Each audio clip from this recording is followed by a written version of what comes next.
وارثین انبیاء ہمارے علماء، ہو کبھی درپیش جو کوئی مسئلہ، پوچھ لیں حاضر ہوں ہم ان کی بارگاہ۔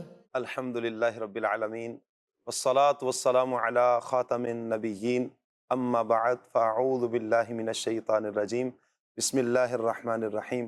الصلاة والسلام علیک یا رسول اللہ، الصلاة والسلام علیک یا حبیب اللہ، الصلاة والسلام علیک یا نبی اللہ وعلی آلک واصحابک یا نور اللہ۔ مدنی چینل کے ناظرین، سلسلہ ہے دارالافتاء اہل سنت۔ ابتداً درود پاک کی ایک فضیلت سنتے ہیں۔ اللہ پاک کے آخری نبی محمد عربی صلی اللہ علیہ وآلہ وسلم نے ارشاد فرمایا، جس نے مجھ پر ایک بار درود پاک بھیجا، اللہ پاک اس پر 10 رحمتیں نازل فرماتا ہے۔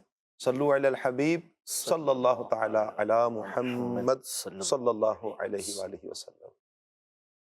مدنی چینل کے ناظرین، اللہ پاک کا بے حد احسان ہے کہ ہم مسلمان ہیں، اور مسلمان کا ہر لمحہ قرآن اور سنت کے مطابق، شریعت و طریقت کے مطابق گزرنا چاہیے۔ اس کے لیے ہمیں قدم قدم پر شرعی رہنمائی کی ضرورت پیش آتی ہے، اور اس کے لیے الحمدللہ علماء کرام، مفتیان کرام ہماری قدم قدم پر شرعی رہنمائی کرتے ہیں۔ تو اسی سلسلہ میں ہمارا آج کا یہ پروگرام، آج کا یہ سلسلہ بھی دارالافتاء اہل سنت، جس میں ہماری شرعی رہنمائی کی جاتی ہے۔ بہت سے پہراؤں پر سوالات مدنی چینل کے ناظرین آپ فرماتے ہیں، اور مفتیان کرام الحمدللہ بڑے احسن انداز میں اس کا تسلی بخش جواب ہمیں عطا فرماتے ہیں۔ آج ہمارے جو مجیب مہمان ہیں مفتی حسان صاحب آپ کو مرحبا کہتے ہیں۔ جزاک اللہ خیر۔ اللہ تعالیٰ آپ کو برکت عطا فرمائے۔ انشاءاللہ استاد محترم مفتی حسان صاحب سے انشاءاللہ سوالات ہوں گے، اور استاد صاحب کے پیارے پیارے جوابات ہوں گے۔ ہم بڑھیں گے مفتی صاحب کی طرف۔ ابتداً ایک ویڈیو پیکج دیکھتے ہیں۔ ہمارا مفتی صاحب سے یہ سوال ہے کہ لوگ کام کے دوران سست ہو جاتے ہیں، کام کے دوران سو جاتے ہیں، تو ان کے شرعی حکم کیا ہے، مجھے بتایا جائے۔ کام کے دوران سست پڑ جاتے ہیں، سو جاتے ہیں۔ بسم اللہ الرحمن الرحیم۔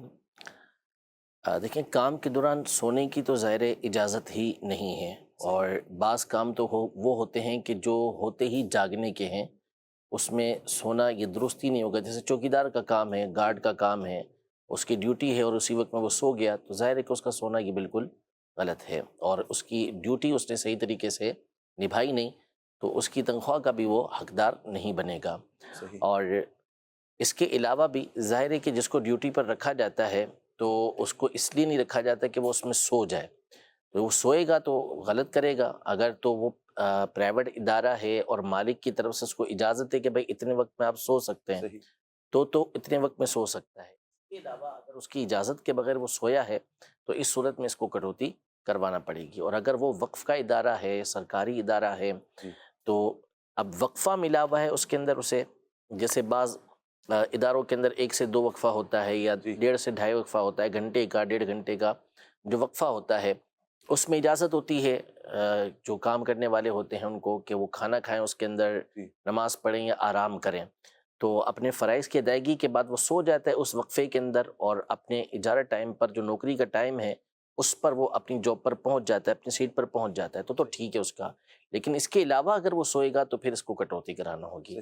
اسی طرح سستی کرنا، سست پڑ جانا، تو کوئی بھی کام ہو، کہیں بھی آپ جاب کر رہے ہیں تو کام کی 3 صورتیں ہوتی ہیں۔ ایک تو جو ہے وہ انتہائی چستی کے ساتھ بہت زیادہ کسی کا کام کرنا، اور ایک ہوتا ہے کہ بہت سستی کے ساتھ کام کرنا، سست ہو کر کام کرنا، اور ایک ہوتا ہے معتدل درمیانہ درجے کا کام کرنا۔ تو جو بندے پر لازم ہوتا ہے جب وہ کسی کے یہاں نوکری کرتا ہے تو یہ اوسط جو درجہ ہوتا ہے، درمیانہ جو درجہ ہوتا ہے، یہ والا معیار پورا کرنا ضروری ہوتا ہے کہ وہ اوسط درجے کی، درمیانی درجے کی محنت کرے گا۔ کوئی بہت زیادہ محنت کا اس سے مطالبہ کرے تو یہ بھی اس سے نہیں ہے، اور وہ سستی کرتا ہے تو جتنی اس نے سستی کی ہے اس حساب سے اس کو کٹوتی کروانا پڑے گی۔ صحیح۔ جی مدنی چینل کے ناظرین، آپ نے سنا کہ سستی اگر کرتا ہے تو اس کا کیا سلسلہ ہے، اور اگر وہ سو جاتا ہے تو سونے کی تو اجازت نہیں ہے، کہاں پر ہے وہ؟ بعض ادارے جہاں پر اجازت ہوتی ہے، جن کا اپنا ادارہ ہے اور وہ ورکرز کو اجازت دیتے ہیں، تو ان کے ہاں سونے کی اجازت مل سکتی ہے. بہرحال چونکہ کام کے لیے رکھا ہے تو سونے کی تنخواہ تو نہیں دی جاتی، یقیناً کام کی تنخواہ ہے. اللہ تعالیٰ رحمت کی نظر فرمائے. جی نیکسٹ. مفتی صاحب کی بارگاہ میرا یہ سوال ہے کہ کوئی اسلام بھائی نماز پڑھ رہا تھا اور فرض کی نماز میں یا سنت میں کوئی بھی جس میں صورت ملانی تھی، اور الحمد شریف پڑھ کر رکوع میں چلا گیا، رکوع بھی کر لیا اور سجدہ بھی کر لیا، تو کیا اب سجدہ سہو کرنا پڑے گا یا نماز لوٹانی پڑے گی؟ کیونکہ صورت ملانا کیا ہے، کیا قرات کرنا فرض ہے، تو صورت بھول سے رہ گئی تھی، جان بوجھ کر نہیں بلکہ بھول سے رہ گئی، تو اس صورت میں سجدہ سہو کرنا پڑے گا یا دوبارہ نماز لوٹانی ہوگی؟ برائے کرم رحمۃ فرما دیجیے. جی فرض کی تیسری اور چوتھی رکعت کے علاوہ جتنی بھی رکعتیں ہیں، چاہے وہ وطر کی ہوں جو واجب ہیں، چاہے سنت مؤکدہ ہوں، چاہے سنت غیر مؤکدہ ہوں، چاہے وہ نوافل ہوں، ان میں سورۃ الفاتحہ کے بعد سورت کا ملانا. اسی طرح فرض کی پہلی 2 رکعتوں کے اندر سورۃ الفاتحہ کے بعد سورت کا ملانا، یا 3 آیتیں یا ایک بڑی آیت جو 3 آیت کے برابر ہو اس کا پڑھنا، یہ واجب ہے. اگر کوئی جان بوجھ کے اس کو چھوڑے گا جی تو پھر اس صورت میں اس کو دوبارہ نماز پڑھنا پڑے گی. صحیح اور اگر کوئی بھولے سے چھوڑتا ہے اور رکوع کے اندر چلا جاتا ہے صحیح تو اب اس کے لیے حکم یہ ہے کہ سجدہ کرنے سے پہلے صحیح اسے یاد آ جاتا ہے تو اس کے لیے حکم ہے کہ وہ لوٹ آئے گا. صحیح رکوع میں یاد آ گیا یا اس کو قومے کے اندر یاد آ گیا تو اب اس کے لیے حکم ہے کہ وہ واپس قیام کے اندر آ جائے، سورت کو ملائے، اس کے بعد رکوع کرے، قومہ کرے، سجدہ کرے اور آخر کے اندر سجدہ صاف کرے گا. صحیح اور اگر اس کو رکوع کے اندر یاد آ گیا کہ مجھ سے سورت چھوٹ گئی ہے، جی یا قومے میں اس کو یاد آ گیا کہ مجھ سے سورت چھوٹ گئی ہے، قومہ کہتے ہیں سجدے اور رکوع کے درمیان کے جو ہم کھڑے ہوتے ہیں اس کو، جی اس میں بھی اسے یاد آ گیا کہ مجھ سے سورت چھوٹ گئی ہے، اب یہ قیام کی طرف نہیں لوٹا، تو چونکہ لوٹنا اس پر واجب تھا، اب جان بوجھ کے اس نے ایک واجب چھوڑا ہے تو اس صورت میں اس کے اوپر نماز دوبارہ پڑھنا یہ ضروری ہوگی. صحیح تو جہاں سورت کا ملانا اس کے اوپر لازم ہے اور اس سے بھولے سے وہ سورت رہ جاتی ہے، رکوع کر لیا ہے یا رکوع سے کھڑا ہو گیا لیکن ابھی تک سجدہ نہیں کیا، تو اس پر واجب ہے کہ لوٹ آئے، قیام میں لوٹ آئے صحیح اور تلاوت کرے، تلاوت کرنے کے بعد رکوع کرے، پھر اپنی رکعت کو مکمل کرے اور آخر کے اندر سجدہ صاف کرے. اور اگر جان بوجھ کے کوئی چھوڑتا ہے تو پھر اس صورت میں نماز کی مکروہ تحریمی ہو جائے گی جس کو لوٹانا لازم ہوگا. صحیح. نماز جان بوجھ کر اگر کوئی صورت چھوڑ دیتا ہے تو اس صورت میں نماز مکروہ تحریمی، اس نماز کا لوٹانا واجب ہو جائے گا. اسی سے ملتا جلتا ایک سوال نماز کے حوالے سے مفتی صاحب، قضا نمازوں کے حوالے سے کہ کیا قضا نمازوں کا فدیہ دے سکتے ہیں؟ سوال SMS کے ذریعے ہے. فدیہ جو دنیا سے رخصت ہو چکا جی اور اس کی قضا نمازیں رہ گئی تھیں تو بعض صورتوں میں تو اس کی قضا کا جو اس کا فدیہ ہوتا ہے وہ دینا واجب ہو جاتا ہے، جبکہ وہ وصیت کر کے گیا اور مال بھی اتنا چھوڑ گیا ہو کہ اس کی وصیت کو پورا کیا جا سکتا ہو، جی تو پھر اس کی نمازوں کا فدیہ دینا ضروری ہوگا. صحیح اور اگر وہ وصیت نہیں کر کے گیا یا اس کے پاس مال ہی نہیں تھا تو پھر اس صورت میں اگر ورثہ چاہتے ہیں تو اس کی طرف سے اس کا فدیہ ادا کر سکتے ہیں. صحیح لیکن زندگی کے اندر کسی شخص کو یہ اختیار حاصل نہیں ہے کہ وہ نمازوں کا فدیہ ادا کرے، صحیح بلکہ اس پر لازم ہے کہ وہ نمازوں کی قضا ہی کرے گا. صحیح آخر دم تک اس پر یہ لازم ہوگا کہ وہ قضا ہی کرے گا، اور موت آ گئی، مہلت ہی نہیں ملی تو پھر اس کے اوپر یہی حکم ہوگا کہ اس کے ورثہ اگر اس کی طرف سے فدیہ ادا کرتے تھے تو ٹھیک ہے، ورنہ بہرحال زندگی کے اندر کوئی شخص اپنی نمازوں کا فدیہ ادا نہیں کر سکتا. صحیح. کال چلائیے گا. قبلہ مفتی صاحب کی بارگاہ میں عرض ہے، سنت مؤکدہ اور غیر مؤکدہ کے بارے میں شریعت مطہرہ کیا حکم فرماتی ہے؟ یعنی اگر کسی کی اثر کی سنتیں رہ گئی ہیں تو کیا یہ شریعت میں کہیں حکم ملتا ہے کہ انہیں 40 دن کے اندر اندر ادا کرنا لازمی ہے، ورنہ آدمی نہ ادا کرنے پہ گناہ گار ہوگا؟ جزاک اللہ خیرہ. سنت مؤکدہ اور سنت غیر مؤکدہ. سنت مؤکدہ کا مطلب ہے کہ جس کی تاکید کی گئی ہے، جس کے چھوڑنے پر عتاب ہوتا ہے، اور بندہ اگر عادی ہو جائے کہ سنت مؤکدہ چھوڑتا رہے تو پھر اس صورت میں وہ گناہگار بھی ہوتا ہے اور مستحق عذاب بھی ہوتا ہے، برا کام کرنے والا ہے. جو ایک مرتبہ بھی سنت مؤکدہ کو چھوڑے گا اساءت کا مرتکب ہوگا، اور بار بار چھوڑے گا تو پھر وہ اس کے اوپر عذاب کا وہ مستحق ہو جائے گا.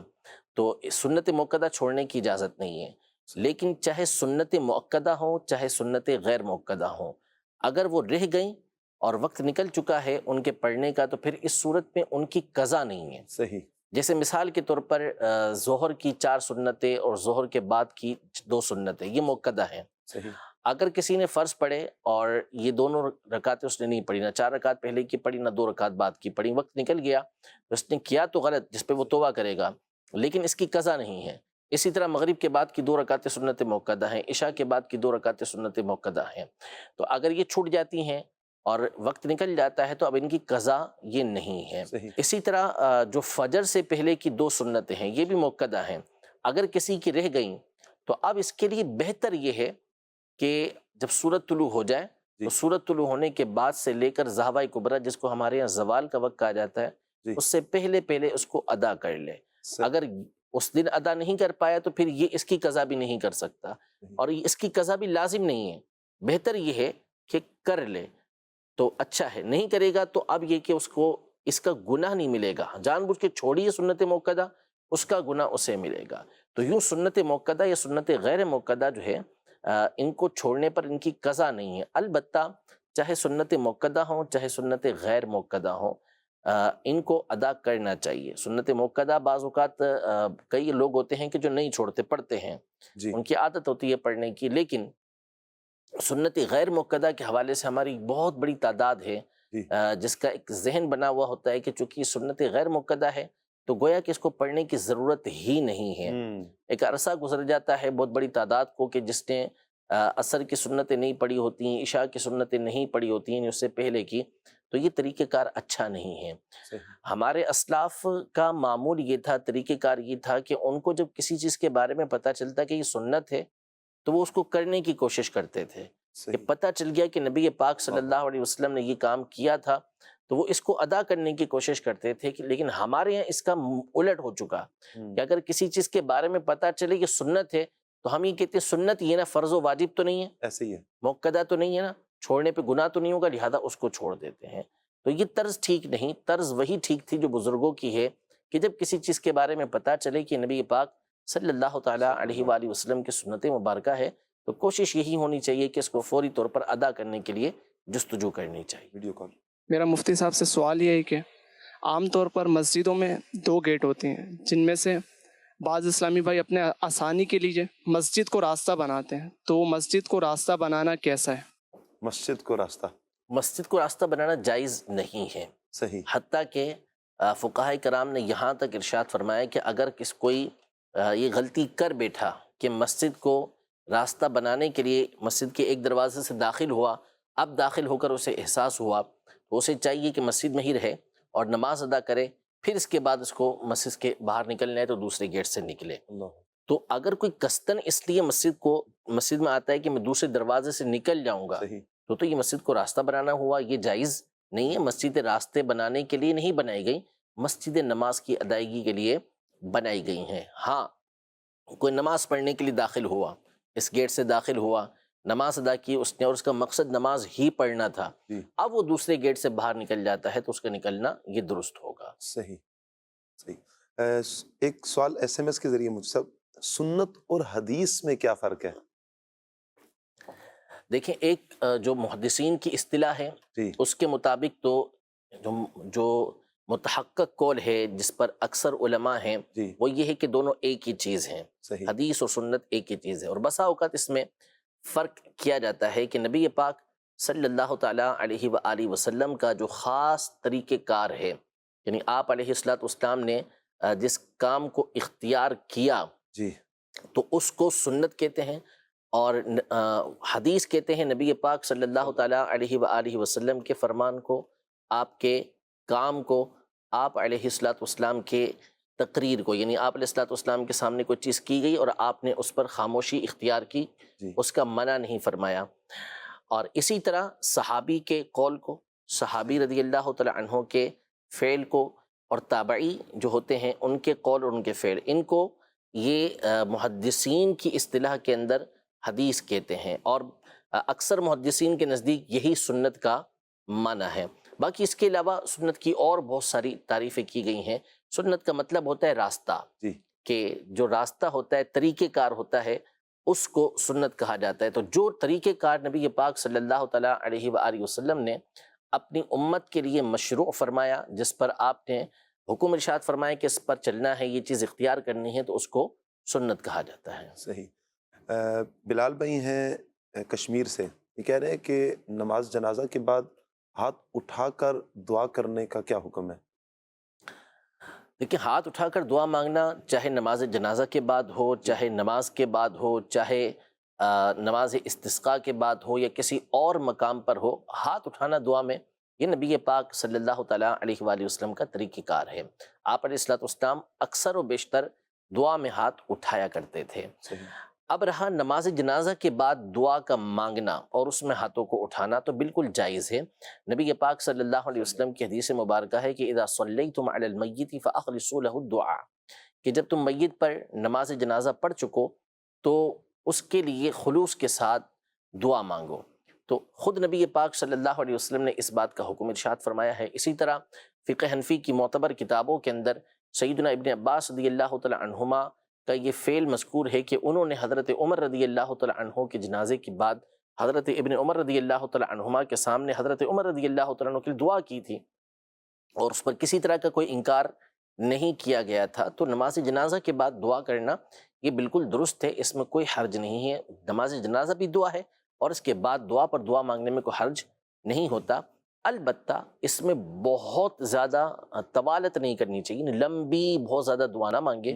حکم یہ ہے کہ جلدی جلدی میت کو دفنا دیا جائے۔ صحیح۔ حدیث طیبہ کی روشنی میں حکم یہ ہوتا ہے کہ جلدی اسے دفنا دیں، تو لہذا اس میں طوالت نہ کریں، دعا جامع مانگے اور متوسط یا مختصر جو ہے وہ مانگیں، بہت لمبی دعا نہ مانگیں۔ صحیح۔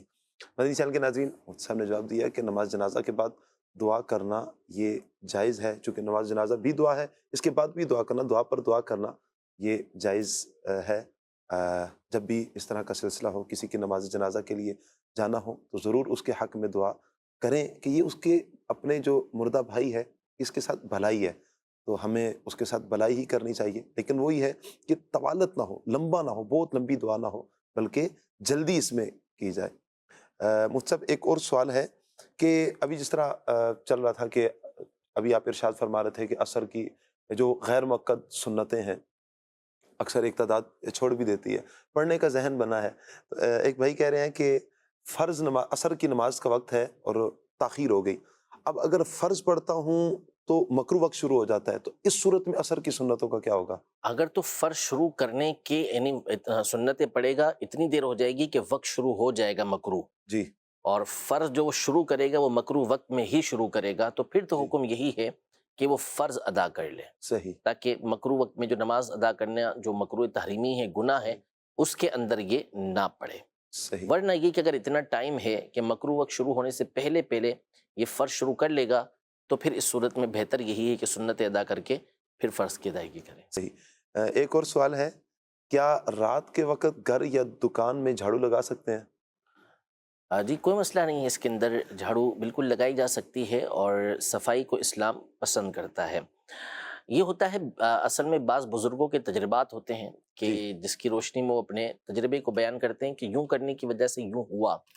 تو اب بعض بزرگوں کا یہ تجربہ رہا کہ رات میں بالخصوص کپڑے کے ذریعے اگر صفائی کی جاتی ہے تو گھر میں بے برکتی وغیرہ آتی ہے، لیکن یہ اس صورت میں جب کہ یہ بلا ضرورت ہو کہ خامہ خواہ اس کے اندر وقت گزارنے کے لیے اس انداز میں صفائی کر رہے ہیں، ورنہ اگر حاجت ہے، ضرورت ہے، تو پھر اسلام کا حکم ہی یہی ہے کہ اپنے گھروں کو، اپنی جگہوں کو صاف ستھرا رکھنا ہے، تو لہذا اس میں اگر جھاڑو لگانے کی ضرورت پڑتی ہے، صفائی کرنے کی ضرورت پڑتی ہے، تو بالکل صفائی کرنا چاہیے، گھروں کو، دکانوں کو صاف ستھرا رکھنا چاہیے۔ صحیح۔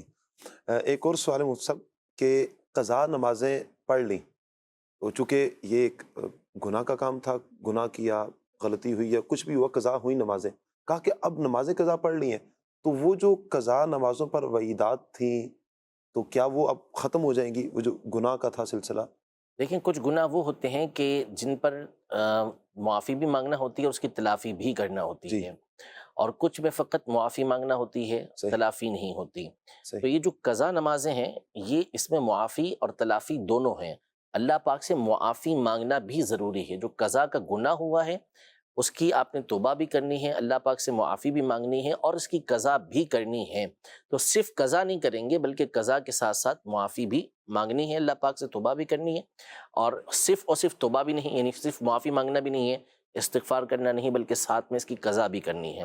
لہذا جب آپ نے قضا کر لی تو اس سے قبل آپ کو اللہ پاک کی بارگاہ میں توبہ کرنی چاہیے، اور اگر ابھی تک توبہ نہیں کی تو توبہ بھی ساتھ میں کریں، تو انشاءاللہ تبارک و تعالیٰ یہ معافی اور تلافی دونوں ہو جائے گا۔ ویسے ہی مفتی صاحب، اللہ تبارک و تعالیٰ کی ذات پر حسن ظن رکھنا یہ تو واجب بھی ہے کہ ہم پھر اللہ تبارک و تعالیٰ کی ذات پر حسن ظن رکھیں کہ جب توبہ بھی کر لی اور قضا بھی اور تلافی بھی کر لی اور معافی بھی مانگ لی، اب اللہ تعالیٰ کی رحمت پر یقین بالکل، رکھیں، اصل امید میں رکھیں۔ دیکھیں توبہ جب کرے گا بندہ تو یقین کے ساتھ کرے گا جی کہ اللہ پاک نے مجھے معاف فرما دیا، لیکن ڈر اور خوف اس کے دل کے اندر ہمیشہ رہنا چاہیے کہ امید بھی رکھنی ہے اور خوف بھی رکھنا ہے، اور دنیا کے اندر جو ہے وہ خوف غالب رہنا چاہیے، اور مرتے وقت نزا کا جو وقت ہو یا اس سے پہلے جو آثار اس طرح کے ہوں یا بہت زیادہ بڑھاپا ہو چکا ہے، تو پھر اس وقت اللہ پاک کی رحمت پر زیادہ بھروسہ ہونا چاہیے، زیادہ رحمت کی طرف توجہ ہونی چاہیے۔ تو یہ تو ہم یقین کے ساتھ مانگیں گے کہ اللہ پاک نے چونکہ توبہ قبول ہونے کا وعدہ فرمایا ہے، تو لہذا ہم اس سے مانگیں گے، اس سے توبہ کریں گے، اور اس یقین کے ساتھ کریں گے کہ ہمارا رب عز و جل ہمیں معاف فرمائے گا، صحیح، لیکن بہرحال ڈرتے رہنا ہوگا۔ ڈرتے رہنا چاہیے اللہ تبارک و تعالیٰ سے کہ گناہ جو غلطی جو ہو گئی ہے، بس اللہ تبارک و تعالیٰ کی رحمت پر یقین بھی ہو، امید بھی رکھیں، یقین بھی رکھیں، لیکن ڈر لازمی رکھیں کہ اللہ تبارک و تعالیٰ سے بس معافی ترافی کرتے ہی رہنا چاہیے۔ ایک سوال اسی سے ملتا جلتا ہے مجھ سے، کہا کہ اگر کسی کی قضا نمازیں ہوئی ہیں لیکن یاد نہیں ہے، تو اب اس صورت میں کیا کریں؟ کتنی نمازیں رہ گئی ہیں؟ اس کے لیے ظن غالب کرنا ہوگا، سوچنا ہوگا کہ کتنی نمازیں اس کی قضا ہوئی ہیں، زیادہ سے زیادہ کے اوپر ذہن کو جمائیں کہ اتنی میری نمازیں قضا ہوئی ہوں گی، تو پھر اس کی ادائیگی کریں۔ صحیح جی، کچھ کالز لیتے ہیں۔ مفتی صاحب سے سوال ہے کہ نابالغ بچہ اپنے پیسے صدقہ نہیں کر سکتا، جب بچہ بالغ ہو جاتا ہے جب تک کماتا نہیں ہے پھر بھی اسے ماں باپ کی طرف سے پیسے ملتے ہیں، کیا اب یہ پیسے صدقہ کر سکتا ہے؟ جواب ارشاد فرما دے۔ جی بالغ ہو گیا اور اس کی ملکیت میں والدین نے پیسے دے دیے ہیں، جیسے جیب خرچی کے طور پہ بعض اوقات ملتے ہیں، جی ماہانہ ملتے ہیں، ہفتہ میں ملتے ہیں یا روز ملتے ہیں، تو اس کی مرضی ہے، وہ اس سے چاہے تو صدقہ کر سکتا ہے، اور اسے چاہیے کہ صدقہ کرنے کی عادت بنائے۔ تو والدین نے جب اس کی ملک میں اسے دے دیے ہیں پیسے، رقم دے دی ہے، تو اب اس کی ملک ہے، وہ جس جائز کام میں چاہے، نیک کام میں چاہے، اسے استعمال کر سکتا ہے۔ صحیح جی، نیکسٹ کال دیجیے گا۔ میرا مفتی صاحب سے یہ سوال ہے کہ میرا جسم مکمل پیرالائز ہے، میرے لیے نماز کا کیا حکم ہوگا؟ براہ کرم جواب ارشاد فرما دیں، اور دعاؤں کی درخواست ہے کہ اللہ پاک مجھے صحت عطا فرمائے۔ آمین۔ آمین آمین، اللہ پاک آپ کو صحت عطا فرمائے، عافیت عطا فرمائے، جلد اللہ پاک آپ کو صحت والی، عافیت والی لمبی زندگی عطا فرمائے۔ اب اس میں یہ دیکھنا ہوگا کہ آپ اگر تو بالکل بھی بیٹھ کر بھی نماز ادا نہیں کر سکتے، تو پھر حکم یہ ہوگا کہ لیٹ کر آپ نماز ادا کریں، اشاروں کے ساتھ آپ نماز ادا کریں، یعنی نماز معاف نہیں ہوگی۔ اگر آپ وضو کوئی آپ کو کروا سکتا ہے تو وضو کروا دے، اور وضو بھی نہیں کروا سکتا، لیکن عمومی طور پہ پیراڈائز جو بندہ ہوتا ہے اس کے لیے وضو کروانا ممکن ہوتا ہے کہ اس کو وضو کروا دیا جائے، تو کوئی آپ کو وضو کروا دے، اور اس کے بعد آپ اشاروں کے ساتھ نماز ادا کر لیں۔ اشاروں میں یہ ہوگا کہ اگر تو آپ بیٹھ سکتے ہیں تو بیٹھیں، اور بیٹھنے کے بعد آپ تھوڑا سا رکوع کے لیے جھکیں، اور سجدے کے لیے تھوڑا سا اور زیادہ جھک جائیں اگر یہ آپ کے لیے ممکن ہے تو، صحیح۔ ورنہ لیٹے لیٹے بھی اشاروں کے ساتھ آپ کو نماز ادا کرنا ہوگی۔ تو نماز کے احکام میں مریض کی جو نماز ہے اس کے احکام میں آپ دیکھ لیں، بحر شریعت کے چوتھے حصے کے اندر بھی اس کے مسائل ہیں، یا پھر آپ دارالفتہ اہل سنت میں براہ راست فون پر رابطہ کر لیں تاکہ آپ کی مکمل کنڈیشن معلوم کر کے آپ کو بتایا جا سکے کہ آپ نے کس انداز میں نماز ادا کرنی ہے۔ لیکن برائے نماز آپ نے ادا کرنی ہے، چاہے اشاروں سے نماز ادا کرنے پر آپ قادر ہیں تو بھی آپ کو نماز ادا کرنا ہوگی۔ مفتی صاحب، ایک سوال ہے کہ کیا رخصتی کے وقت جو دلہن کے سر پر قرآن رکھا جاتا ہے اور رخصت کیا جاتا ہے اس انداز میں، یہ انداز کیا درست ہے؟ لیکن قرآن ظاہر ہے کہ بابرکت کتاب ہے، جی اس کو اللہ پاک نے کتاب مبارکن فرمایا ہے کہ یہ وہ کتاب ہے کہ جو برکت والی کتاب ہے، تو اس کے ہر انداز کے اندر، ہر چیز کے اندر برکت ہی برکت اللہ پاک نے جی رکھی ہوئی ہے۔ لہذا اگر دلہن کے سر پر یہ قرآن مجید فرقان حمید رکھا جاتا ہے تو اس کی برکتیں اسے حاصل ہوں گی، البتہ اس کی احتیاط تو بہرحال لازم ہوگی کہ جو اٹھانے والا عام طور پہ جو اس کے سر پہ رکھتے ہیں، بھائی وغیرہ رکھتے ہیں، اور اسی کے سائے میں اس کو رخصت کرتے ہیں، تو اس کا باوضو ہونا یہ ضروری ہے، جبکہ براہ راست قرآن مجید پر ہاتھ لگتے ہوں یا ایسے غلاف کے ساتھ کہ جو اس سے چپکا ہوا ہے، ملا ہوا ہے، اس سے ہاتھ لگتے ہوں تو باوضو اس نے قرآن پاک کو ہاتھ لگایا ہو، پھر کسی ایسی جگہ سے اس کا گزر نہ ہو کہ جو گندگی والی جگہ ہے، خرابی والی جگہ ہے، تو ادھر سے اس کا گزر نہیں ہونا چاہیے۔ پھر ویسے ہی بے پردگیاں نہیں ہونی چاہیے، چاہے شادی ہو یا اس کے علاوہ کا موقع ہو، اور خاص طور پہ جب یہ موقع ہے کہ جس میں قرآن مجید فرقان حمید کو سر کے اوپر رکھ رہے ہیں، تو اس موقع پر ایسا نہ ہو کہ وہاں پہ بے پردگی ہو رہی ہو، یا وہاں سامنے گانے بج رہے ہوں، یا جو ہے وہ خرافات طرح طرح کی ہو رہی ہوں، تو ایک طرف تو قرآن سر پہ رکھ کے لے جا رہے ہوں، دوسری طرف پتہ چلے کہ گناہوں کا بازار وہاں پہ گرم ہوا ہوا ہے، تو یہ تو قرآن کی بے حرمتی ہوگی، بے ادبی ہوگی کہ اس انداز میں قرآن کے ساتھ اس کو رخصت کیا جائے۔ تو بالکل رخصت کرنا چاہیے، اس کی برکتیں حاصل ہوں گی، لیکن جو اس کے تقاضے ہیں اس کو بھی پھر پورا کرنا چاہیے۔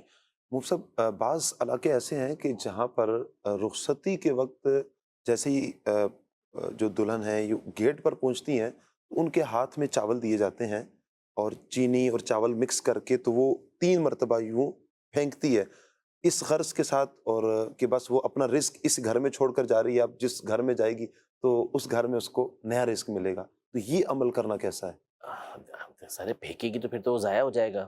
جی جی چینی اور چاول اگر اس طرح پھینکے جائیں گے زمین پر تو اس کو یا تو مٹی سے وہ آلودہ ہو جائیں گے، اس کو سیمنٹ کے استعمال کرنا بھی مشکل ہو جائے گا، جی، یا سرے سے وہ بکھریں گے اسے کہ اس کو سمیٹا ہی نہ جا سکے۔ لیکن بہت ساروں کے تو پاؤں میں روند دیے جاتے ہیں، ہاں معاذ تو اللہ۔ یہ تو ناجائز و گناہ ہے۔ اللہ اکبر۔ چاول یا چینی پھینک دینے سے اس کا رزق یہاں سے ختم ہو گیا۔ رزق تو اللہ پاک نے جس کا جتنا جس مقام پر جس وقت لکھا ہے اس کو اسی مقام پر وہ رزق اسی وقت ملے گا، اللہ اکبر، اور اس پر کئی واقعات موجود ہیں، کئی باتیں اس حوالے سے موجود ہیں اللہ اکبر۔ کہ اللہ پاک نے جس کا رزق جہاں لکھا ہوتا ہے وہیں اس کو ملتا ہے، تو کیا اس کے بعد وہ کبھی گھر پہ آتی نہیں اپنے؟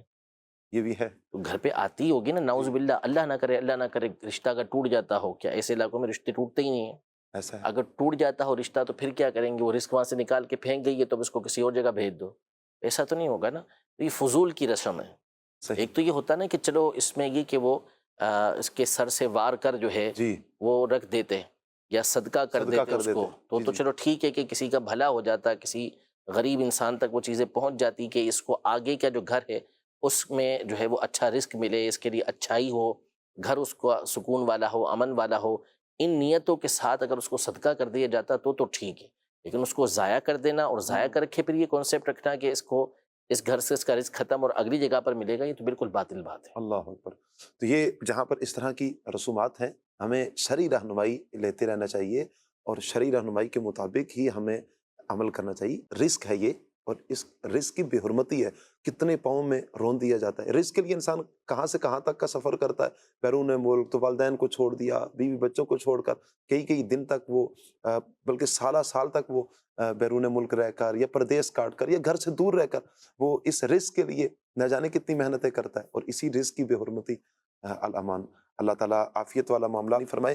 ایک سوال ہے مفتی صاحب کہ ایک اسلامی بہن نماز پڑھتی ہیں، کہا کہ وہ جب نماز پڑھتی ہیں تو ان کی ایک چھوٹی بچی ہے جو ضد کرتی ہے، انہیں نماز نہیں پڑھنے دیتی، اس صورت میں کیا حل کیا جائے؟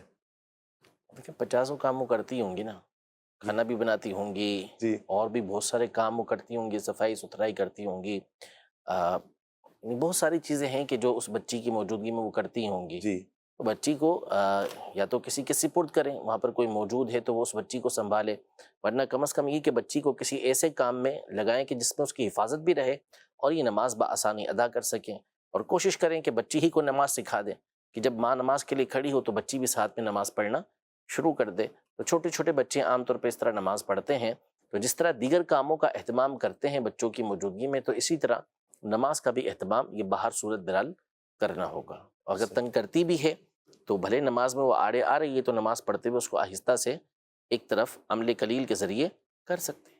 صحیح، عمل قلیل کے ذریعے اگر بچی آ جاتی ہے تو اس کو سائڈ پر کیا جا سکتا ہے۔ چلیے ایک ویڈیو کال لیتے ہیں۔ جی میرا مفتی صاحب سے سوال ہے کہ اگر نماز کے دوران سورہ مبارکہ کی تلاوت بھول جائیں تو کیا میری نماز ہو جائے گی؟ جی اب یہ بتائے نہیں کہ کس سورت کی تلاوت اور کس موقع پر بھول جائیں۔ اگر تو وہ رکعتیں کہ جن میں سورۃ الفاتحہ کا پڑھنا واجب ہے، جیسے فرض کی تیسری اور چوتھی رکعت کے علاوہ تمام رکعتوں کے اندر سورۃ الفاتحہ کا پڑھنا یہ واجب ہوتا ہے، یعنی ایک ایک اس کا جو حرف ہے اسے پڑھنا واجب ہے۔ جی لہٰذا اگر اس میں سے کوئی کلمہ اس کا چھوڑ گیا، کوئی آیت چھوڑ گئی ہے اس کی، صحیح، تو جان بوجھ کے چھوڑنے کی صورت میں تو نماز ہی دوبارہ پڑھنا ہوگی. بھول سے چھوٹی ہے تو اس صورت میں آخر میں سجدہ صاحب یہ کرنا ہوگا. اور اگر سورت چھوٹنے سے مراد آپ کی یہ ہے کہ سورۃ الفاتحہ کے بعد سورت چھوٹ جاتی ہے، تو بھی یہ دیکھا جائے گا کہ کس مقام پر آپ کی یہ سورت چھوٹی ہے. اگر تو ان مقامات پر چھوٹی ہے کہ جہاں پر سورت کا پڑھنا واجب ہے، اور یہاں پر بھی یہی حکم ہے کہ فرض کی تیسری اور چوتھی رکعت کے علاوہ تمام رکعتوں کے اندر، چاہے سنت مؤکدہ ہوں، غیر مؤکدہ ہوں، واجب ہوں، ان تمام کے اندر جو ہے وہ سورت کا ملانا واجب ہوتا ہے. لہذا اس میں چھوٹی ہے، بھولے سے چھوٹی ہے، تو پھر اس صورت میں آخر میں سجدہ صاحب کرنا ہوگا. جان بوجھ کے چھوٹی ہے تو نماز دوبارہ پڑھنا ہوگا. صحیح. ایک سوال ہے، کہا کہ مرغی کو ذبح کر کے دکاندار فوراً پانی کا جو ڈرم سا ہوتا ہے اس میں فوراً ڈال دیتے ہیں، تو ایسی مرغی کھانا کیسا ہے؟ عمومی طور پر اس کو جو ڈالا جاتا ہے اس میں ایسا نہیں ہوتا کہ بہتا خون جو ہے وہ اس کے اندر رگوں کے اندر اس کے گوشت وغیرہ کے اندر سرائیت کر جائے. تو فتاوی رضویہ شریف میں اور فتح القدیر کے اندر اس بات کی تصریح فرمائی ہے کہ ہلکے گرم پانی کے اندر عام طور پہ ایسا کیا جاتا ہے. اس سے بچنا چاہیے، ایسا نہ کریں. صحیح. اور لیکن بہرحال اگر بہت زیادہ گرم پانی نہیں ہے، بہت دیر تک اس کو نہیں رکھا کہ خون وغیرہ اندر جذب کر جائے، صحیح. تو اور عام طور پہ ہوتا بھی ایسا ہی ہے، تو صحیح. اس صورت میں اس کا کھانا یہ حلال ہوتا ہے. صحیح. مفتی صاحب ایک اور سوال ہے، کہا کہ مجھے منفی سوچیں بہت زیادہ آتی ہیں کہ یہ انسان کیوں ہے، انسان ایسا کیوں ہے، انسان ویسا کیوں ہے، اور کہا کہ مجھے ان سوالات سے ڈر لگتا ہے، تو ان سوالات سے نجات کیسے مل جائے مجھے ان وسوسوں سے؟ وسوسے ہیں تو ظاہر ہے کہ اس کا علاج کریں. علاج، اس کا سب سے بہتر علاج یہ ہے کہ اس کی طرف توجہ نہ دیں، آپ اپنا دھیان دوسری طرف لے جائیں، اور چیزوں کے بارے میں سوچنا شروع کر دیں، کسی اور کام کے اندر اپنے آپ کو مشغول کر دیں، بلند آواز سے اللہ پاک کا ذکر کرنا شروع کر دیں. انشاءاللہ تبارک و تعالیٰ یہ سوچیں آپ کی دور ہو جائیں گی. صحیح. اور سب اس کے لیے آپ امیر سنت کا ایک رسالہ ہے وسوسے اور ان کا علاج، وہ رسالہ آپ حاصل کر لیں اور اس کو آپ بکثرت پڑھتے رہیں. یعنی ایسا نہ ہو کہ ایک مرتبہ آپ نے پڑھ لیا، انشاءاللہ ایک مرتبہ پڑھنے کے ساتھ ہی آپ کو فائدہ حاصل ہوگا، لیکن اگر پھر بھی آپ کو اس طرح کا معاملہ پیش آ جاتا ہے تو آپ دوبارہ پڑھیں اس کو. صحیح. تو انشاءاللہ تبارک و تعالیٰ اس رسالے کی آپ برکت دیکھیں گے کہ کچھ ہی عرصے کے اندر انشاءاللہ عز و جل یہ جو آپ کے ذہن کے اندر خیالات آ رہے ہیں وہ دور ہو جائیں گے. باقی اس کے علاوہ باوضو رہا کریں اور نمازوں کی پابندی رکھیں، اللہ تبارک و تعالیٰ کا ذکر کرتے رہیں گے تو انشاءاللہ تبارک و تعالیٰ یہ وسوسے آپ سے دور ہو جائیں گے. آپ باوضو بھی رہیں، نماز پڑھتے رہیں، درود پاک کی کثرت کرتے رہیں، انشاءاللہ عز و جل اس سے وسوسوں کا بھی کاٹ ہو جائے گا، وسوسوں کا بھی انشاءاللہ خاتمہ ہو جائے گا. چلیے ایک کال لیتے ہیں. جی اصل میں میری عمر 79 ہے، میں نماز میں جو ہے سجدے بھول جاتا ہوں، تو اس کے لیے کیا؟ صحیح. اللہ پاک آپ کو ہمت عطا فرمائے اور بڑی عمر اللہ پاک آپ کو عافیت کے ساتھ، خیر کے ساتھ عطا فرمائے. اس کے لیے یہ ہوتا ہے کہ آپ کا جہاں خیال غالب جمتا ہے کہ آپ نے ایک سجدہ کیا ہے یا 2 سجدے کیے ہیں، تو جہاں آپ کا ذہن جم رہا ہے آپ اسی کے مطابق عمل کریں. آپ کا ذہن جمتا ہے کہ یہ 2 ہیں تو آپ 2 سجدے رکھیں، 1 ہے تو پھر 1 سجدہ رکھیں. اور اگر آپ کا ذہن کسی طرف بھی نہیں جم رہا تو پھر آپ کم کو لے کر آئیں، یعنی 1 سمجھیں، 1 سجدہ اور کر لیں اور آخر کے اندر آپ سجدہ صاحب ادا کر لیں. صحیح. مفتی صاحب سوال یہ ہے کہ یا اللہ میری توبہ، اس طرح معافی مانگنا کیسا؟ معافی مانگ سکتے ہیں اس طرح، لیکن اصل یہ ہے کہ آپ کی توجہ بھی ہے یا نہیں ہے. توبہ جو اصل ہے وہ بنیادی اعتبار سے ندامت کو کہتے ہیں کہ بندہ واقعی اپنے گناہ پر نادم ہو، اللہ پاک سے اس کا استغفار کرے، معافی مانگے کہ اللہ عز و جل میں توبہ کرتا ہوں، میں تجھ سے معافی مانگتا ہوں، اور آئندہ نہ کرنے کا پختہ ارادہ ہو کہ میں نے یہ کام آئندہ نہیں کرنا. تو بنیادی اعتبار سے توبہ کے یہ 3 رکن بنتے ہیں: اپنے گناہ پہ شرمندہ ہونا، نادم ہونا، اور پھر اس کے بعد اللہ سے استغفار کرنا، معافی مانگنا، اور آئندہ نہ کرنے کا پکا ارادہ کرنا. اور جہاں پہ تلافی ہے، جیسے نمازوں کی قضا ہے، روزے کی قضا ہے، زکوٰۃ جو ہے اس کی ادائیگی ہے، اور اسی طرح جو حقوق العباد کے معاملے ہیں، تو بندے سے معافی مانگنا اور اس کے جو حقوق دبائے ہوئے ہیں اس کو ادا کرنا یا اس سے معاف کروانا، یہ بھی ضروری ہوتا ہے. تو جب یہ تلافی کر لیں گے اور یہ 3 ارکان پورے کر لیں گے تو اس سے بھلے پھر آپ یا اللہ توبہ کہیں، اور اس وقت آپ واقعی شرمندہ ہو، نادم ہو، آنکھوں سے آنسو بہہ رہے ہیں اور یا اللہ توبہ آپ کہہ رہے ہیں، تو ٹھیک ہے یہ توبہ ہو جائے گی. لیکن آپ ہنس رہے ہیں، مسکرا رہے ہیں اور یا اللہ توبہ کر رہے ہیں تو پھر تو اس سے کچھ نہیں ہوگا. مفتی صاحب یہ جو ابھی آپ ارشاد فرما رہے ہیں کہ اگر کسی کا حق دبایا ہے تو یہ بھی ارشاد فرماتے ہیں کہ کبھی اس طرح بھی ہوتا ہے کہ کسی انجان افراد کا حق دبا لیا. مثال کے طور پر گاڑی والا ہے اور وہ کسی کا کرایہ دبا لیتا ہے اور جان بوجھ کر اس پیسے تو 1000 کا نوٹ لیا اور اس میں سے 600 روپیہ واپس کرنا تھا, لیکن اس نے واپس جان بوجھ کر نہیں کیا اور دبا لیا اور وہ بھی بھولے سے چلا گیا. اس طرح کی کئی ایک مثالیں بن سکتی ہیں. انجان افراد کا حق دبا لیا, اب یہ ہے کیا کہ کریں؟ حتی الامکان ان تک پہنچنے کی کوشش کریں صحیح. کہ معلومات لے, سوچے کہاں اس کا دبایا تھا, ڈھونڈے اس کو جتنا اس کے بس کے اندر ہے, صحیح. اور اگر اس کے ملنے کی کوئی امید نہیں ہے اسے تو پھر اس کی طرف سے صدقہ کر دے. صحیح. کسی شرعی فقیر کو وہ صدقہ کر دے اور امید رکھے کہ اللہ پاک قیامت کے دن ان دونوں کے درمیان صلح فرما دے گا.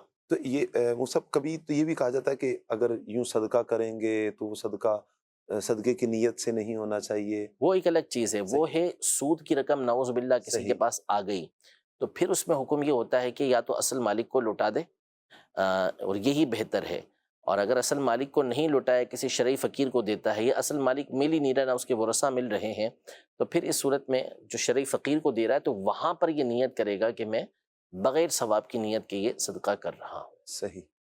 جی کال دیجیے گا. میرا مفتی صاحب کی بارگاہ میں یہ سوال عرض ہے کہ میں نے 1 مہینہ پہلے بیچنے کے لیے موبائل خریدا, تقریباً وہ 5000 روپے کا تھا. اب 1 مہینے کے بعد مارکیٹ میں اس کا ریٹ 6000 ہو گیا, تو میں 6000 روپے کی وہ 6000 کا موبائل میں بیچ سکتا ہوں؟ مجھے اجازت ہوگی شرعاً؟ جواب عنایت فرما دیجیے.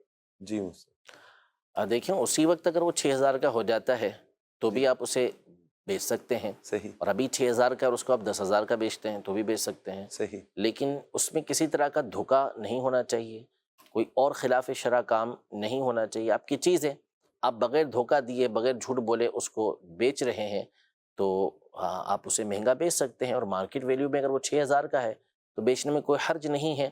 صرف یہ ہے کہ اس میں کوئی غلط بات نہیں ہونی چاہیے کہ آپ دھوکہ دیں اس کو, یا اس کو کہیں کہ یہ ہے اتنے کا حالانکہ وہ اتنے کا نہ ہو, یا میں نے لیا اتنے کا ہے, یا اس کے اندر کوئی عیب ہے اس کو آپ نے چھپا لیا ہے, تو وہ ایک الگ میٹر ہے کہ جس کی بنیاد پر یہ خرید و فروخت ناجائز ہو جائے گی.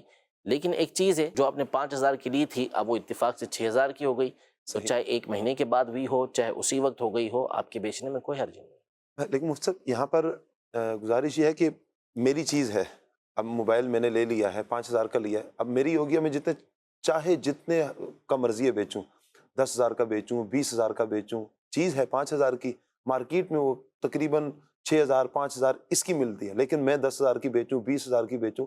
مطلب منافع کی کیا شریعت میں حد ہے, یا جتنا چاہے منافع مرضیہ رکھ لیں؟ دیکھیں موبائل تو عام طور پہ کوئی اتنا مہنگا لے گا نہیں آپ سے 5000 کا, دیکھیں نا اس کو کیا ضرورت پڑی ہے کہ موبائل مارکیٹ کے اندر 5000 کا مل رہا ہے تو آپ سے جا کے وہ 20000 کا لے گا. ہاں یہ ایک الگ بات ہے کہ آپ سید زادے ہیں, شاہ صاحب ہیں, تو آپ کی برکت کو حاصل کرنے کے لیے کہ مبارک ہاتھ لگے ہوں تو لے لے, وہ ایک الگ بات ہے. لیکن یہ عام طور پہ جو ہوتا ہے وہ ہوتا ہے ایسی چیزوں کے اندر کہ جس کی لوگوں کو ضرورت ہوتی ہے, جیسے میڈیسن ہے جی وہ ہو گئی, شارٹ ہو گئی, تو اب اس کو مہنگا کر دیں گے. یا اناج ہے جی, کھانے پینے کی چیزیں ہیں, فروٹ ہیں, سبزیاں ہیں, ان کو کر دیتے مہنگا. اب یہ وہ چیزیں ہیں کہ جن کو خریدنے پر بندہ مجبور ہوتا ہے, سبزیاں ہیں یا اناج ہے, دودھ وغیرہ ہیں, یہ وہ ضروریات کی چیزیں ہیں کہ جن کو بندہ روز یا ہفتے کی بنیاد پر خریدتا ہے. تو اب ان چیزوں کو مہنگا کر دینا اور بندے کے لیے اس میں دشواری پیدا کر دینا, تو ایک تو جو ذخیرہ اندوزی ہوتی ہے اس کے احکام جداگانہ ہیں, اور وہ کب ہوتی ہے اس کی شرائط بھی دوسری ہیں. لیکن ہر صورت میں مسلمان کو نفع پہنچانا چاہیے, کہ مسلمان کو چاہیے کہ وہ دوسرے مسلمان کے حق میں ایک نرم دل رکھنے والا ہو, نرم گوشہ رکھنے والا ہو, منافع لیں, لیکن ایسا نہ ہو کہ جس کی بنیاد پر سامنے والا تکلیف کے اندر آ جائے یا مسلمان تکلیف کے اندر آ جائیں. ایسا نہیں ہونا چاہیے. حد نہیں رکھی شریعت مطہرہ نے, سوائے بعض صورتوں میں کہ جب کہ قانونی مسائل کچھ آتے ہیں وہاں پر پھر حد مقرر کی جاتی ہے, لیکن بہر صورت سامنے والا جو ہے اس کے ساتھ آپ بھلائی کریں اور اتنا منافع لیں کہ جو اس کے لیے ضرر کا سبب نہ بنے. وہ سب بعض ایسا بھی ہوتا ہے کہ قانونی اعتبار سے بھی تقریباً لمٹ دے دی جاتی ہے کہ آپ نے اتنا منافع لینا ہے, لیکن اب مثال کے طور پر ایک چیز ہے وہ 50 روپے کی ہے اور حکومت کی طرف سے ہے کہ آپ 60 روپے کی بیچیں. اگر کوئی 70 روپے کی بیچ رہا ہے تو کیا اب اس کا یہ عمل کیسا؟ اب وہ خوف بھی ہوتا ہے کہ وہ ادارے والے آ جائیں گے پکڑ بھی لیں گے؟ دیکھیں عزت تو بچانا ہی لازم ہے مسلمان کے اوپر کہ اپنے آپ کو ذلت پر پیش نہیں کرے گا، اور بسا اوقات اصل میں منافع خوری اتنی بڑھ جاتی ہے کہ اب حکومت کی طرف سے جو پابندی ہوتی ہے وہ جائز ہوتی ہے، اور اس کی پابندی کرنا بھی ضروری ہوتا ہے، اور حاکم وقت کو ایسے موقع پر اختیار بھی حاصل ہوتا ہے کہ وہ اس پر قدغن بھی لگا سکتا ہے، اور جو پابندی ہے وہ لگا بھی سکتا ہے۔ تو اب ایسا تو بہت ہی کم ہوتا ہے کہ چھوٹا موٹا اس طرح نفع ہو، وہ بہت بڑے بڑے جو ہے اس طرح کے معاملات پیش آتے ہیں۔ تو بہرحال جو حکومت کی طرف سے پابندی ہے اس کو اگر وہ شریعت مطہرہ کے خلاف نہیں ہے تو اس کی پابندی کرنا چاہیے، کیونکہ مسلمان کے لیے حکم یہ ہے کہ وہ اپنے آپ کو ذلت پر پیش نہیں کرے گا، کیونکہ اب پکڑا گیا مثال کے طور پر تو اب دو ہی صورتیں ہوں گی، یا تو ذلیل ہوگا، اس کو جیل کے اندر بند کر دیا جائے گا، رسوا ہوگا، سب کے سامنے گرفتار کر لیا جائے گا، اس کو لے کر جایا جائے گا، یا دوسری صورت یہ ہوگی کہ رشوت دے گا، اور یہ دونوں صورتیں اس کے لیے جائز نہیں ہیں۔ صحیح۔ محمود صاحب، ایک چونکہ قضا نمازوں کے حوالے سے شروع سے ہمارا چل رہا تھا، انہوں نے قضا نمازوں کے حوالے سے پوچھا کہ بالغ ہونے کا معلوم نہیں تو قضا نمازوں کا حساب کیسے لگائیں؟ معلوم نہیں ہے تو مرد ہے تو اس کے لیے حکم یہ ہے کہ وہ 12 سال کی عمر سے حساب لگائے، اور عورت ہے تو اس کے لیے حکم یہ ہے کہ وہ 9 سال کی عمر سے حساب لگائے، یعنی ہجری سن کے اعتبار سے جو مسلمانوں کا سال کہلاتا ہے اس کے حساب سے وہ حساب لگائے کہ کب وہ 12 سال کا کب ہوا تھا، عورت جو ہے وہ 9 سال کی کب ہوئی۔ صحیح۔ ایک اور سوال ہے، کیا مسجد کی بنیاد تارا دیکھ کر رکھنی چاہیے؟ ایسا کچھ نہیں ہے، مسجد کی بنیاد کے لیے کوئی اس طرح کا وقت مقرر نہیں ہے، جب بھی اللہ پاک اس بات کی توفیق دے تو مسجد کی تعمیر کرنی چاہیے، اور جلد سے جلد کرنی چاہیے، نیکی کا کام ہے، اور نیکی کے کام میں حکم یہ ہے کہ اسے جلدی کرنا چاہیے۔ ویسے بھی یہ مفت ہوتا ہے نا کہ بچہ پیدا ہو گیا تو کہتے ہیں جی اس کا نام رکھنا ہے تو ستارہ نکال لیں آپ، تو پھر اس پر دیکھیں نہیں، کون سا۔ بالکل غلط ہے، ستارہ تو نہیں نکالنا، اصل میں یہ ہے کہ تاریخی کچھ نام ہوتے ہیں جی، لیکن وہ حروف تہجی اور حروف ابجد کے اعتبار سے الگ ہوتے ہیں، اور وہ ہر ایک کے بس کی بات بھی نہیں ہوتی، اس کی کوئی حاجت بھی نہیں ہوتی۔ نام جب رکھنا چاہیے تو وہ بزرگوں کی نسبت سے، نبی پاک صلی اللہ علیہ وسلم کی نسبت سے، بچی ہے تو آپ علیہ الصلوۃ والسلام کی شہزادیوں کی نسبت سے، ازواج مطہرات کی نسبت سے، صحابیات کی نسبت سے رکھنا چاہیے، انشاءاللہ اس کے فوائد حاصل ہوں گے انشاءاللہ۔ اللہ تعالیٰ سے دعا ہے اللہ پاک ہمارا یہ پروگرام اپنی بارگاہ میں قبول فرمائے۔ جن کے سوالات ہم شامل نہیں کر سکے ان سے معافی کے خواستگار ہیں، چونکہ وقت کے دامن میں اتنی گنجائش نہیں ہے کہ آپ کیا جائے۔ اللہ تعالیٰ سے دعا ہے اللہ پاک ہمارا یہ سلسلہ اپنی بارگاہ میں قبول فرمائے، ہماری کمی کوتاہی کو اللہ پاک معاف فرمائے، آمین بجاہ خاتم النبیین صلی اللہ علیہ وسلم۔ صلو علی الحبیب صلی اللہ تعالی علی محمد صلی اللہ علیہ وسلم۔ وارثین انبیاء ہمارے علماء، ہو کبھی درپیش جو کوئی مسئلہ، پوچھ لیں حاضر ہوں ہم ان کی بارگاہ